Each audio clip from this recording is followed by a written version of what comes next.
जब मैंने विश्व स्तर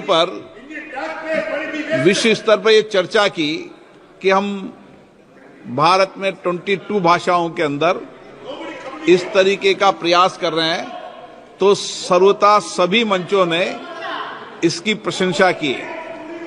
और हमारा प्रयास है कि जो 22 भाषाएं जो मान्यता प्राप्त है, आने वाले समय में जैसे जैसे मानव संसाधन मिलते जाएंगे, हमारी कोशिश है कि आपके इस टेबल पे लगे से आपकी 22 भाषाओं में आप भाषांतरण को सुन पाएंगे। अब नारायण जी, आपको क्या समस्या है, इससे बताइए खड़े होके। आपको क्या परीक्षा है? Thank you sir, thank you sir, thank you for giving. बताइए sir, you are giving translation which is most welcome for the languages which are the state languages, official state languages.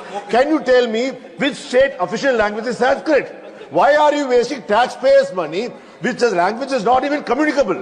It's not communicated in any of the states in India, and nobody is speaking. Sir, the population survey in 2011 said only 73,000 people are supposed to be speaking. Sir, when that's the data, why should the taxpayers' money be wasted because of your RSS ideologies?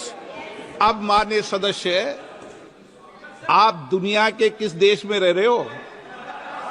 ये भारत है और भारत की मूल भाषा संस्कृत रही है,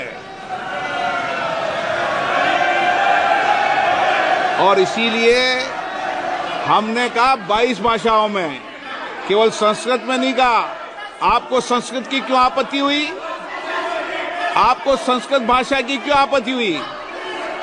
आपको हिंदी में आपत्ति हो, आपको संस्कृत में भाषा हो।